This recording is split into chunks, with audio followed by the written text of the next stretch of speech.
to some car guys, they say cars are like their girlfriends. Well, I can relate to that. But they say they don't nag. I believe they do nag, but in a different way. So, and they also play with your heart. Not just play with your heart, they play with your pockets.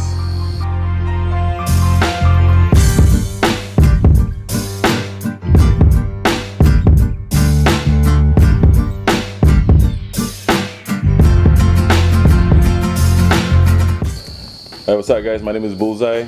I'm driving a Nissan Silvia S14 and I'm a professional drifter. Well, I got this car, it has been with me since I think 10 to 12 years now. When I got it, it was pretty much stock. And as you can see, it's still stock, especially internally, like engine and stuff like that. Just minor mods like turbocharger, ECU. And of course, the most obvious conversion is the Rocket BARney Bosskit that I'm running on this car. Of course, running work wheels, have pretty much the rest is stock, especially the interior. Haven't had enough time to spend on this car as I've got another car which I'm fully concentrating on it at the moment. And I believe I'll spend a bit more time with this car soon. So, nothing much, it's just that I like to drive this car because it turns head actually, turns heads. Yeah. So I've changed the turbo from a low mount to a top mount.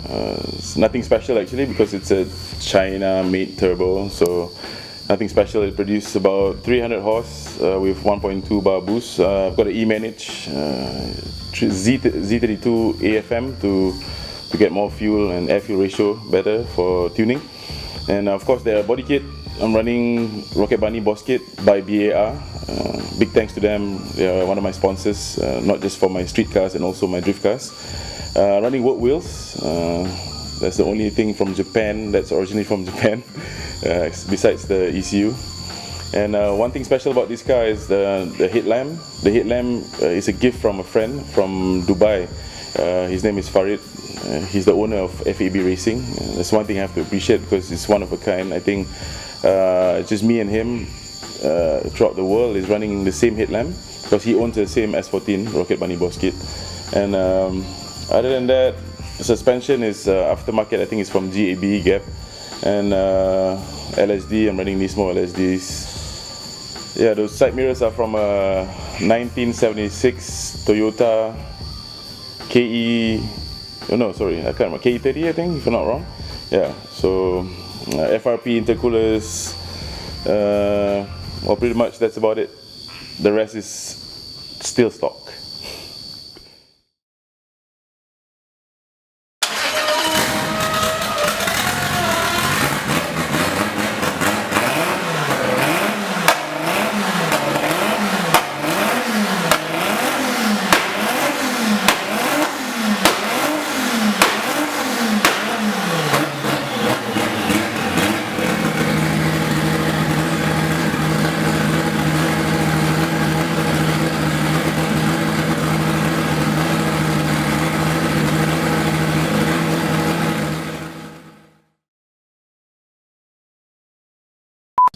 The whole process to get this car in one piece, as how you guys have, looking at it right now, it took me about 1 year. It was an originally S14 Koki version, which is the last model of the S14. And then it took me about 1 year, almost 1 year, just to get the body kit, the paint. And the paint guy took 3 times. It took them 3 times to repaint all over again just to get the exact color and exact combination, make sure all the curves is all right and smooth. So yeah, almost 1 year. Started to be involved in drifting in 2009, but before that I was just a manager for a drift team, and then in 2010 I started to drift professionally with the guidance from my Sifu, which is Mr. K. So from there I started to excel, and it took me 2 days to learn how to drift, and then the 3rd day is already in the competition. And the 4th day I got my pro license. So how cool is that? Okay, so why do I choose drifting is first, drifting has all the elements of other motorsports. For example, drag racing, because you have to go off the straight line, you have to be on the perfect timing to launch. And then second, you have elements of rally whereby you have to maneuver the cars left and right, make sure the car is on the perfect line. And of course, there's circuit racing where discipline is involved. Even though you're driving out of control, you have to be in control. So as easy as that. That's the reason why I choose drifting out of other motorsports. So for this car, my next plan is to literally upgrade the interior first, makes it look more classy inside because it has a classy look from the outside. And then of course upgrading the engine, maybe still maintaining SR20, or maybe if financial permits, you know, I'll change a V8 engine just to make it look, you know, synchronized with the muscle car look, or shall I say the old school, you know, rowdy look. So yeah, that's the plan for now. But again, it all comes to this: no money, no honey, baby. So I've been given two options. Option one is to buy a supercar that's ready made out from the showroom. Second is to build from scratch. Of course I'll build from scratch.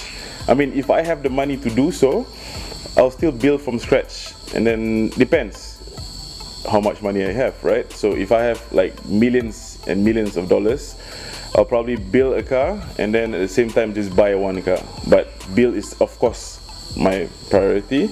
Because why? Because you literally fall in love with the car from the first time you see it, right? Makes sense, you know what I mean? You fall in love, you make it beautiful, just like your girlfriend, like how we spoke in earlier. But of course it's gonna nag, and then of course it's gonna make big hole in your pocket, and of course it's gonna break your heart if something happens along the way. So build, not bought, baby. Dream car, or shall I say dream cars? Well, of course, if you're a JDM fan like me, like myself, I love JDMs. So the 90s JDM is the Supra, NSX, the GTR 34, or the GTR 32, 33, whatever, and of course the RX7. So as for now, I have the Supra, I have the RX7, but I don't have the money for the 34, and of course not the NSX. So yes, if you say my dream cars would be the 90s JDM. So if I can own that, it will be a dream come true. Alright, so the reason why I choose Silvia, out of, especially S14, out of the rest of the Silvia brothers, is because, I don't know, I have this connection with S14 for some reason, and I like it. And then of course when Rocket BARney invented the Bosskit, I straight away fall in love with exactly what I want. Because if you look at the rear of the S14, it has this muscle car look like the Challenger, and that's one of the reasons why. But of course, I do own other Silvias. I have the S13, of course this S14, and also the S15, but those are my race cars, my drift cars. And why Silvia is because it handles well, it's a good platform, a good chassis for a drift car, and with that, the parts are easy to get, especially here in Malaysia, and they are cheaper compared to other models, other cars, like Toyotas. But now I'm also getting involved with Toyota chassis. I'm driving also a Toyota Altezza and a Toyota Verossa. Those two are my drift cars too. And the difference in price is literally you can buy one part of, 3 parts of Nissan to equivalent to 1 part of Toyota. So that's how big of a difference. But overall, Silvia is definitely a best choice for a drift car and a street car. I've spent about 25 to 30,000 ringgit on modification, and of course mainly all exterior stuff, paint job, bodyworks, and minor stuff on the engine, and of course the handling. I believe I'm going to spend a bit more just to make it 100%. For now I think it's still 80%, 20% left, so stay tuned if there's more. Alright, I'd like to say thank you to Financial Mistakes for covering this ride and myself, and I'll say big thanks to my sponsors for making this project possible. And of course there's more to come. Stay tuned, maybe Financial Mistake, or just follow me in Bullzai Racing in Instagram and also Facebook, just to catch up on more updates on my personal show cars and my drifting scene. So see you guys, thank you, Assalamualaikum.